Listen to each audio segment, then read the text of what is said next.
तो सबसे पहले हम चले जाएंगे यहाँ पे मेनू बार में फॉर्मेट पे। फॉर्मेट में जाने के बाद नीचे आएंगे, देखते हैं यहाँ पे डायमेंशन स्टाइल।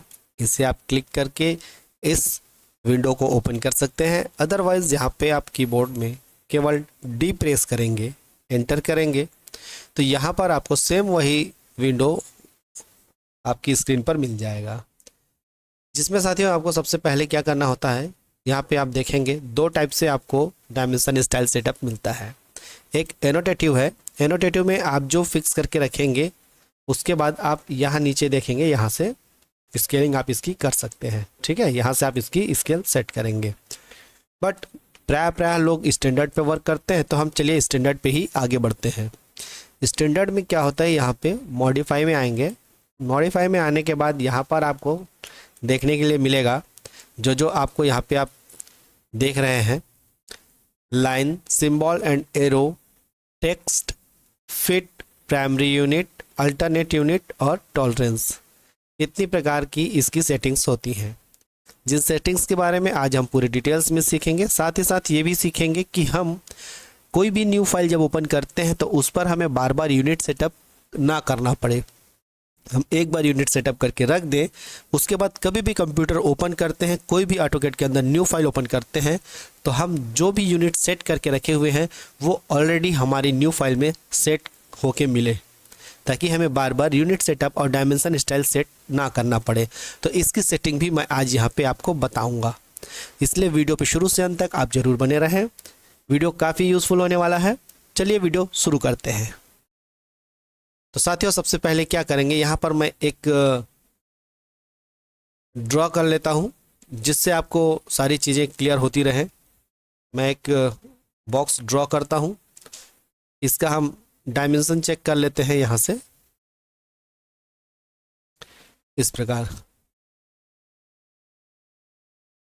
यह हमारे समझने के लिए काफ़ी होगा। यहाँ पे चलिए अब वापस मैं डायमेंशन स्टाइल ओपन करता हूँ।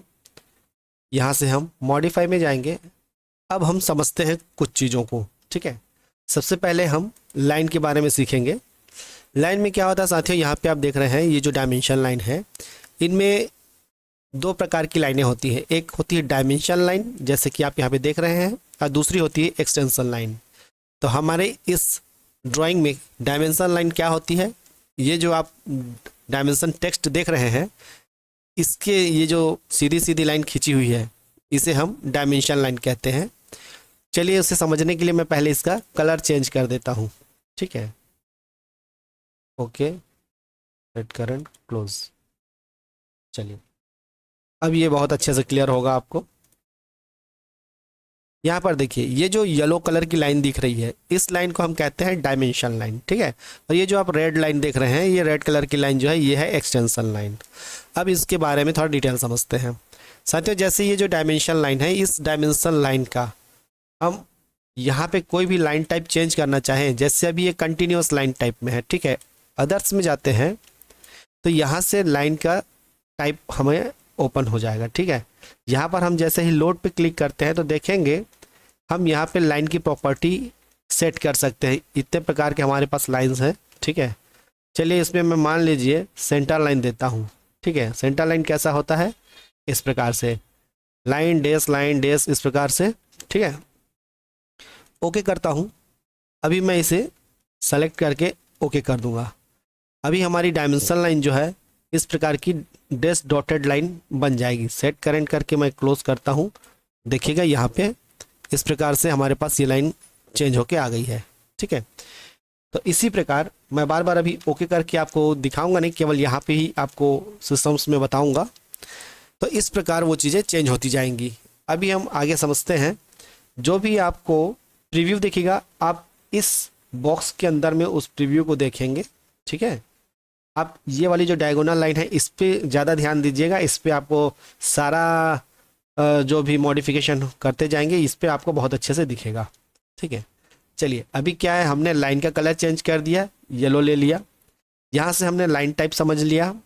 यहाँ से लाइन की विड्थ उसे आप मोटी या पतली कर सकते हैं, बट इसकी हमें ज़रूरत नहीं है, क्योंकि आप यदि डायमेंशन लाइन को ज़्यादा मोटा कर देंगे तो ड्राइंग बहुत ही भद्दी हो जाती है, इसलिए आप इसे बाय ब्लॉक ही रहने दें।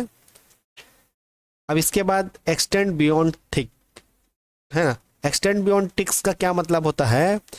बियॉन्ड का मतलब होता है ये वाली जो पॉइंट है जहाँ कर्सर है मेरा, देख सकते हैं ये जो कर्सर जिस पॉइंट पे रखी हुई है, इस पॉइंट को हम बियॉन्ड पॉइंट कहते हैं, ठीक है। जहाँ पे डायमेंशन लाइन और एक्सटेंशन लाइन आके मिलती है, जहाँ पर ऑब्लिक एरो कुछ भी आपका सिंबल बना होता है, इस जो इन सब के मिलने वाली पॉइंट को हम यहाँ पे बियॉन्ड पॉइंट कहते हैं, ठीक है। अभी यहाँ पे लिखता है एक्सटेंड बियॉन्ड टिक्स, इसका मतलब क्या होता है, यहाँ से हमारा जो ये एक्सटेंड लाइन है, ये वाली जो रेड वाली है, एक्सटेंशन लाइन रेड वाली है, ठीक है, वहाँ से हमें इसे आगे बढ़ानी है। तो यहाँ पे 0 इंच है, मान लीजिए मैं 5 इंच कर देता हूँ, तो इस पर आप देखेंगे 5 इंच। इस प्रकार ये हमारी डायमेंशन लाइन जो है इस एक्सटेंशन लाइन से क्रॉस करती हुई आगे बढ़ जाएगी, जैसे कि आप यहाँ पे देख रहे हैं। यहाँ पे मान लीजिए मैं इसे 10 करता हूँ या 1 फीट कर देता हूँ, तो आप यहाँ पर देखिएगा जहाँ मैं कर्सर घुमा रहा हूँ, इस पॉइंट को देखिएगा, ये जो डायमेंशन लाइन एक्सटेंशन लाइन को क्रॉस करते हुए बियॉन्ड पॉइंट से आगे बढ़ी है, ये भी और आगे बढ़ जाएगी। ये देखिए, देखा आपने? तो यदि मैं यहाँ पे ओके करूँ तो यहाँ पे भी आपको देखने के लिए मिलेगा, ओके सेट करंट क्लोज। ये देखिए, तो डायमेंशन लाइन को हम बियॉन्ड पॉइंट से एक्सटेंड करना चाहते हैं आगे की ओर, जितना भी आगे करना चाहते हैं वो डायमेंशन हम वहाँ डालेंगे तो वो उतना एक्सटेंड हो जाएगा, ठीक है। चलिए अब इसे मैं वापस 0 कर देता हूँ। बेस लाइन स्पेसिंग इसकी ज़रूरत नहीं है, नीचे समझते हैं। सर सप्रेस, सप्रेस का क्या मतलब होता है? यदि हम इस डायमेंशन लाइन को हाइड करना चाहते हैं, यहाँ पर आप देखिएगा इस प्रीव्यू विंडो में, मैं जैसे इसे क्लिक करूँगा इस प्रकार से, तो जो भी डायमेंशन लाइन है वो हाइड हो जाएगी, माने यहाँ से भी गायब हो जाएगी। देखिए, ओके सेट करंट क्लोज, ये देखिए डायमेंशन लाइन गायब हो गई। बट इससे क्या प्रॉब्लम होगा साथियों, बहुत सारा आपका डायमेंशन लाइन है, वो लाइन कहाँ से कहाँ तक की दूरी के दिखा रहा है वो आप कंफ्यूज हो जाएंगे इस प्रकार से यदि हाइड कर देते हैं तो, इसीलिए हम इसे अनचेक करेंगे। सेम यही चीज़ें हमारे एक्सटेंशन लाइन के साथ में भी होती है, जिसे हम यहाँ से कलर चेंज कर सकते हैं, यहाँ से लाइन की टाइप चेंज कर सकते हैं, ठीक है। 2 प्रकार की एक्सटेंशन लाइन है, दोनों की टाइप्स अलग अलग हम दे सकते हैं। लाइन की विड्थ यहाँ से देंगे, यहाँ से हम उसे हाइड कर सकते हैं इस प्रकार से, या फिर इसे अनटिक करके ऑन रख सकते हैं, ठीक है। अब समझते हैं यहाँ पर, क्योंकि ये दोनों सेम चीज़ें थी इसलिए मैंने इसमें ओके करके नहीं दिखाया। अब हम यहाँ पे समझते हैं, यहाँ पे extend beyond dimension line same वही चीज़ है जैसे हमने अभी ये जो डायमेंशन लाइन को एक्सटेंड किया था, ठीक है, एक्सटेंशन लाइन से आगे, उसी प्रकार अभी ये एक्सटेंशन लाइन को डायमेंशन लाइन से आगे एक्सटेंड करने के लिए बोल रहा है।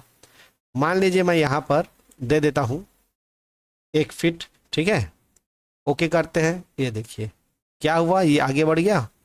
सेट करंट क्लोज करिए, देखिए यहाँ पे ये जो एक्सटेंशन लाइन था ये डायमेंशन लाइन को क्रॉस करते हुए आगे बढ़ गया। बियॉन्ड पॉइंट ये वाली पॉइंट थी, बियॉन्ड पॉइंट से आगे बढ़ गया, ठीक है। तो इस प्रकार इससे आप कर सकते हैं। इसे मैं 0 कर देता हूँ। इसके बाद आगे देखते हैं ऑफसेट फ्रॉम ओरिजिन। ओरिजिन क्या होता है? ये वाली पॉइंट जहाँ मेरा कर्सर है, यहाँ स्क्रीन पे देखेंगे, इस पॉइंट को हम ओरिजिन पॉइंट कहते हैं। तो यहाँ से ये जो एक्सटेंशन लाइन है, हमें इस ओरिजिन पॉइंट से कितना गैप छोड़ना है। अभी 0 है, इसे मान लीजिए मैं 6 इंच कर देता हूँ, ठीक है, 6 इंच।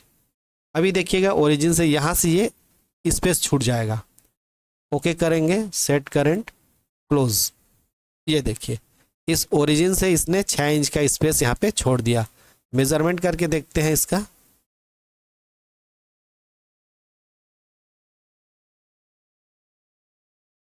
ये देखिए 6 इंच का, ठीक है। तो इस प्रकार ये ओरिजिन पॉइंट होती है। आप ओरिजिन से कुछ भी यहाँ पे स्पेस भी छोड़ सकते हैं। इसे मैं 0 कर देता हूँ। चलिए नेक्स्ट बढ़ते हैं अब सिंबल एंड एरो की ओर। सिंबल एंड एरो में क्या होता है, यहाँ पे फर्स्ट में आप देखेंगे यहाँ पे ऑब्लिक है, हमने इसे ऑब्लिक सेट करके रखा हुआ है, इससे आप कुछ भी ले सकते हैं। तो ये क्या होता है, जो ये वाली ऑब्लिक आप देख रहे हैं, ठीक है, बियॉन्ड पॉइंट पे जो ऑब्लिक बनी हुई है ये उस सिंबल को दिखाता है। यहाँ पे मान लीजिए मैं एरो कर देता हूँ, तो यहाँ प्रीव्यू में आप देखिए वो जो ऑब्लिक था वो एरो बन चुका है, ठीक है।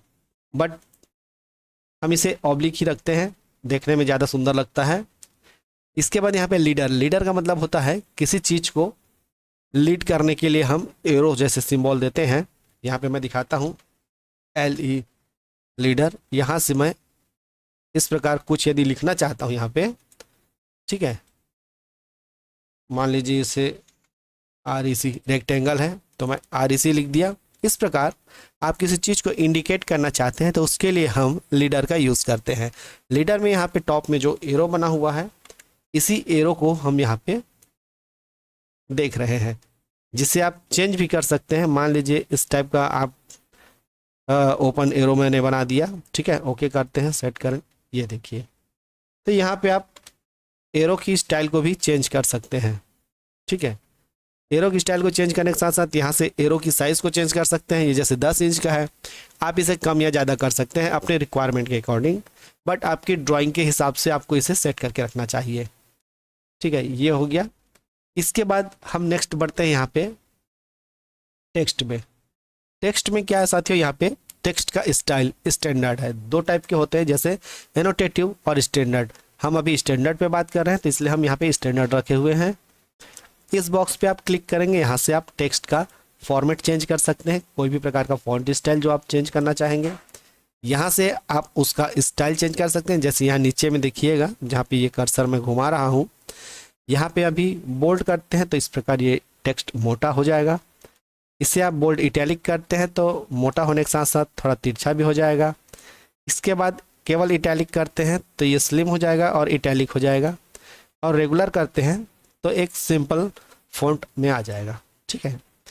यहाँ से आप इसे हाइट दे सकते हैं टेक्स्ट को, जैसे मैंने 8 इंच दे के रखा है, आप इसे अपने ड्राइंग के अकॉर्डिंग कम या अधिक कर सकते हैं, ठीक है। उसके बाद इसे आप सेट करेंट कर देंगे और उसके बाद क्लोज कर देंगे। इसके नीचे आते हैं टेक्स्ट कलर। यहाँ से आप टेक्स्ट को कलर दे सकते हैं, जैसे अभी वाइट में है, ठीक है। इसे मान लीजिए मैं रेड देना चाहता हूँ, ये मैंने क्लिक किया, देखिए सारे टेक्स्ट का कलर जो है रेड हो गया। यहाँ से आपको टोटल प्रीव्यू दिखेगा जो आपके यहाँ पे डायमेंशन लाइन में अप्लाई हो रहा है, ठीक है। इसके नीचे फिल कलर। फिल कलर क्या होता है, जैसे इसका जो बैकग्राउंड है, बैकग्राउंड मान लीजिए मैं ब्लू कलर में फिल करना चाहता हूँ तो इस प्रकार ये फिल कलर आएगा। चलिए यहाँ पर भी इस चीज़ को हम देख लेते हैं। ओके करता हूँ, सेट करेंट, क्लोज करता हूँ, तो इस प्रकार जो डायमेंशन लाइन है उसका बैकग्राउंड हमें फिल होके मिलेगा। बट इस तरीके से करने से बहुत ही गंदा लगता है, तो हम इसे क्या करेंगे, फिल कलर को नन कर देंगे। एक और सेम चीज़ यहाँ पे आती है, draw frame around text. Text के चारों साइड हम केवल एक फ्रेम देना चाहते हैं मान लीजिए, तो इस प्रकार से हम केवल एक फ्रेम भी दे सकते हैं। आगे देखते हैं, इसे हम अनटिक कर देते हैं क्योंकि काफ़ी भद्दा लगने वाला चीज़ है। यहाँ पे हम देखते हैं वर्टिकल टेक्स्ट प्लेसमेंट। जो टेक्स्ट है अभी डायमेंशन लाइन के सेंटर में है, यदि हम डायमेंशन लाइन के इसे ऊपर करना चाहते हैं तो यहाँ से हम इसे एबोव कर देंगे, तो यहाँ पे देख सकते हैं डायमेंशन लाइन के ये ऊपर चला गया। इसे हम बिलो करते हैं तो ये नीचे आ जाता है। इसी प्रकार हम इसे सेंटर पे ही रखते हैं, ज़्यादा सुंदर लगेगा। ये सेटिंग इसी प्रकार की इसमें दी गई है। यहाँ पे देखते हैं टेक्स्ट अलाइनमेंट। ये क्या है, अभी जैसे हॉरिजेंटल कर देते हैं तो सारा टेक्स्ट जो है आपकी स्क्रीन के हॉरिजेंटल आ जाएगा, ठीक है, इस प्रकार। और text align with dimension line करते हैं तो आपका डायमेंशन लाइन जिस डायरेक्शन में रहेगा ये उस प्रकार से अलाइन हो जाएगा। जैसे देखिए यहाँ से मैं यदि कोई एक डायगोनल लाइन भी ड्रॉ करता हूँ तो हमारा टेक्स्ट उस लाइन के अलाइन आ जाएगा। बट यदि मैं इसी चीज़ को अलाइन ना करके केवल हॉरिजेंटल कर देता हूँ तो देखेंगे वो टेक्स्ट जो है इस प्रकार हॉरिजेंटल हो जाएगा, ठीक है। तो आप अपने ड्राइंग के अकॉर्डिंग इसे रख सकते हैं। मैं इसे अलाइन विथ डायमेंशन लाइन ही रखता हूँ, ठीक। चलिए आगे देखते हैं प्राइमरी यूनिट। प्राइमरी यूनिट क्या होता है साथियों, यहाँ पे जो हमने यूनिट सेटअप किया है हमें यहाँ पर उस यूनिट को रखना होता है। जैसे यदि हम मीटर्स में वर्क कर रहे हैं तो यहाँ पे डेसिमल रख लेंगे ताकि ये हमारे डेसिमल्स में पूरे आ जाएं। इसके बाद प्रिसीजन, इसका दशमलव के बाद कितने अंक चाहिए इसके लिए हम इसे सेलेक्ट करते हैं। यदि हमें दशमलव के बाद 2 अंक चाहिए तो 2 लेंगे, 3 चाहिए तो 3 लेंगे। इस प्रकार आप इसे सेट कर सकते हैं। इसके बाद नीचे यहाँ पे डेसिमल सेपरेटर जो होता है, अभी हमने दशमलव रखा हुआ है। जैसे मैं यहाँ ओके करके सेट करेंट क्लोज करता हूँ, ये देखिए जैसे 45 पॉइंट इतना, तो 45 मीटर इतना 2 डेसीमीटर, इस प्रकार से आप यहाँ पे देख सकते हैं। बट ये जो पॉइंट बना हुआ है इसे हम यदि चेंज करना चाहें तो यहाँ से जैसे मैं कॉमा करता हूँ, ओके करता हूँ, अब देखते हैं वो पॉइंट जो है कॉमा बन जाएगा इस प्रकार। तो ये कॉमा बन जाने से क्या होता है कि एक मीटर फॉर्मेट में लग करके कोई एक ऐसी डिजिट जैसे 1000 में लिखी हुई है 45,296 इस टाइप का लग रहा है, ठीक है। इसलिए हमें वहाँ पे पॉइंट रखना ज़्यादा अच्छा होता है। एक और इसमें सिस्टम होता है स्पेसिंग का। हम यहाँ पे स्पेस देते हैं यदि, तो स्पेस से देखिए उतना क्लियर नहीं हो पाता है कि ये एक्चुअल में क्या लिखा हुआ है ना। तो हम यहाँ पे पॉइंट रखेंगे, सबसे बेस्ट होता है पॉइंट। चलिए इसके बाद नीचे देखते हैं यहाँ पे प्रीफिक्स। प्रीफिक्स और सफिक्स क्या होता है? प्रीफिक्स मतलब वर्ड के आगे आने वाली चीज़ को प्रीफिक्स कहेंगे और वर्ड के बाद में लिखने वाली चीज़ को हम सफिक्स कहेंगे।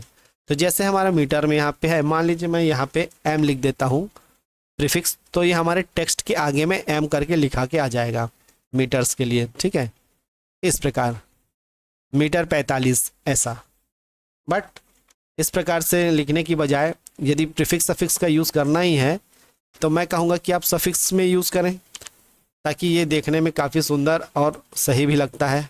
इस प्रकार 45.296 मीटर, ठीक है। चलिए आगे देखें। इसके बाद क्या आता है, मैं इसे हटा देता हूँ। हम यहाँ पे वापस आर्किटेक्चरल कर लेते हैं, क्योंकि हमारी पूरी की पूरी ड्राइंग आर्किटेक्चरल फिट इंच में बनी हुई है, तो हम इसे वापस आर्किटेक्चरल कर लेते हैं। इसके बाद साथियों इसमें तो बाकी चीज़ें कुछ नहीं है। ये आपका डिग्री मिनट सेकंड, आप एंगल को यदि डिग्री मिनट और सेकंड में देखना चाहते हैं तो उसके लिए इसे सेट करना होता है। आगे देखते हैं अल्टरनेट यूनिट। अल्टरनेट यूनिट क्या होता है साथियों? जैसे हमारे पास कोई भी एक ड्राइंग है, ठीक है। हमारी ड्राइंग अभी इंच फीट में बनी हुई है, मैं चाहता हूँ कि उसे हम मीटर्स में भी देख पाएँ। तो क्या करेंगे, यहाँ पे यूनिट फॉर्मेट हम डेसिमल रख देंगे और यहाँ पर जो मल्टीप्लाई है इसे 1 इंच बराबर कितना मिलीमीटर्स होता है उसके हिसाब से यहाँ पे मल्टीप्लाई करेंगे, तो यहाँ पे आएगा 0.0254, ठीक है। ओके करते हैं, सेट करेंट, क्लोज। तो ये इस प्रकार से मीटर और फिट दोनों में आपको यहाँ पे इसका डायमेंशन दिखा रहा है, ठीक है। आप चेक करके देख सकते हैं 1.15 मीटर है ना। जैसे यदि आप, मैं यहाँ पे अलग से कैलकुलेटर में चेक कर रहा हूँ, यहाँ पे 3 फीट 9 इंच, तो हम क्या करेंगे, डिवाइडेड बाई 3.28, ठीक है। 3.28 क्या होता है, 1 मीटर बराबर 3.28 फीट। तो यहाँ पे आंसर आता है 1.1432, ठीक है, 1.14329। तो इसलिए ये राउंड फिगर में लेकर के इसे 1.15 कर दिया है, ठीक है। तो इस प्रकार आप दोनों यूनिट के रूप में आप अपनी ड्राइंग में डायमेंशन को इस प्रकार से शो कर सकते हैं, जिसके लिए आपको यहाँ पे अल्टरनेट यूनिट डिस्प्ले देता है। यहाँ पे आप सेम वही प्रीफिक्स सफिक्स लिख सकते हैं जो आप लिखना चाहेंगे, ठीक है। अब इसे मैं अनटिक कर देता हूँ क्योंकि मुझे दोनों के डायमेंशंस नहीं चाहिए। इसके बाद टॉलरेंस। टॉलरेंस में क्या होता है, जैसे हम कोई भी टेक्स्ट लिख रहे हैं उसके आसपास हमें यहाँ पे जैसे सिमेट्रिकली लिखते हैं, यहाँ पे क्या होता है, जैसे मैं इसकी वैल्यू जो है प्लस माइनस में कुछ लिखना चाहता हूँ, ठीक है। प्लस माइनस यहाँ पे लिख देते हैं, जैसे मान लीजिए यहाँ पे 0 इंच है, ओके करते हैं, सेट करेंट, क्लोज। तो ये 0 इंच आ जाएगा, प्लस माइनस 0 इंच। आपको इसमें बिल्कुल टॉलरेंस नहीं दिया गया, ठीक है। मान लीजिए हम बड़े से एरिया का एरिया ग्रेडिंग कर रहे हैं, लेवलिंग कर रहे हैं, वहाँ पे मैं चाहता हूँ कि 6 इंच का ऊपर नीचे लेवलिंग को कंसिडर हम कर सकते हैं। तो यहाँ पे मान लीजिए मैं 6 इंच कर दिया, ओके करते हैं, सेट करेंट करके क्लोज करता हूँ।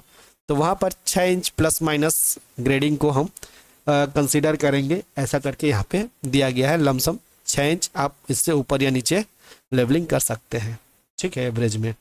तो इस प्रकार से इसका हम टॉलरेंस यहाँ पे सेट करते हैं, ठीक है साथियों। उम्मीद करता हूँ आपको यहाँ तक आपको डायमेंशन स्टाइल मैनेजमेंट काफ़ी पसंद आया होगा, आपको सारा कुछ सीखने मिला। अब मैं आपको एक ख़ास चीज़ सिखाने जा रहा हूँ जिसे मिस करना आपके लिए बहुत ही ज़्यादा नुकसानदेह है, इसलिए आप आगे वीडियो को ज़रूर देखें। बहुत ही ख़ास चीज़ बताने जा रहा हूँ। अभी आपको मैं जो बताने जा रहा हूँ साथियों, उसमें क्या है, जैसे आप बार बार कोई भी न्यू ड्राइंग ओपन करते हैं तो हर बार आपको यूनिट सेटअप करना पड़ता है और डायमेंशन स्टाइल को सेट करना पड़ता है। बट इस प्रोसेस से आप एक बार बस आज यूनिट सेटअप करते हैं, उसके बाद आप कभी भी कोई भी फाइल ओपन करेंगे तो आपको उसमें किसी प्रकार का कोई भी आपको unit setup dimension style set करने की ज़रूरत नहीं है, ऑलरेडी वो सेट होके मिलेगा। ठीक है, तो चलिए यहाँ पे सेट करते हैं। उसके लिए क्या करना होगा, यहाँ पे हम सेव एज पे जाएंगे, सेव एज पे यहाँ पे हम टेम्पलेट में जाएंगे। टेम्पलेट लेने के बाद यहाँ से आप कोई भी ड्राइंग फाइल का नाम दे सकते हैं, जैसे कि मैंने फिट यूनिट यहाँ पे लिख के रखा है, इसे मैं सेव करता हूँ। ऑलरेडी मैंने सेव किया था इसलिए मैं यस कर देता हूँ, रिप्लेस यहाँ से ओके। बस आपकी ड्राइंग सेट हो चुकी है। अभी आप ऑटोकैड पूरी तरीके से बंद भी कर देंगे और उसके बाद जब भी ओपन करेंगे तो आपको यहाँ पे देखेंगे वो फाइल मिल जाएगी। ये देखिए फिट यूनिट में, मीटर्स में, इस प्रकार आप अपनी यूनिट सेट करके रख सकते हैं। इसे क्लिक करेंगे तो आपको जो भी ये ब्लैंक न्यू फाइल मिली है, इस ब्लैंक न्यू फाइल की यूनिट हम चेक करें, UN एंटर। देखिए यूनिट ऑलरेडी सेटेड मिल गई जो हमने सेट करके रखा है। डायमेंशन स्टाइल देखें तो डायमेंशन स्टाइल में भी हमें वो सारी चीज़ें सेट होके मिलेंगी इस प्रकार जो हमने अभी यहाँ पे सेट किया था। ठीक है, चलिए यही चीज़ अब मैं मीटर्स वाले में भी दिखा देता हूँ। मेट्रिक यूनिट में यहाँ पे हम टेम्पलेट्स में जाएंगे, यहाँ पे मीटर यूनिट क्लिक करेंगे। इस प्रकार ये हमारी फाइल ओपन हो गई है। इसका हम यूनिट चेक करते हैं, UN यूनिट। यहाँ पे देखिए डेसिमल में है, जो पहले आर्किटेक्चरल में हमने दिखाया अभी जस्ट पहले। यहाँ पे मिलीमीटर्स। इस प्रकार साथियों आप सारी चीज़ों को सेट करके रख सकते हैं। ठीक है, यहाँ पे इसका भी डायमेंशन स्टाइल चेक करिए, मॉडिफाई में जाएंगे, ये देखिए सारी चीज़ें आपको यहाँ पे सेट होके मिलेंगी। ठीक है, तो इस प्रकार एक बार आप सेट करते हैं वो बाय डिफ़ॉल्ट हमेशा के लिए आपके पास सेट होके मिल जाता है, जिससे आपको बार बार यूनिट सेटअप जैसे काम को बार बार करने की ज़रूरत नहीं पड़ती है। आप सीधे फाइल ओपन करें और वर्क करिए। ठीक है, उम्मीद करता हूँ वीडियो आपको आज का बहुत पसंद आया होगा, बहुत ज़्यादा यूज़फुल लगा होगा। यदि वीडियो पसंद आया है तो शुरू से अंत तक वीडियो को आप ज़रूर देखा करें। हमारे सारे वीडियोस बहुत ज़्यादा जानकारी से भरे हुए होते हैं। मिलते हैं ऐसे ही अगले किसी जानकारी भरे वीडियो में, तब तक के लिए जय हिंद,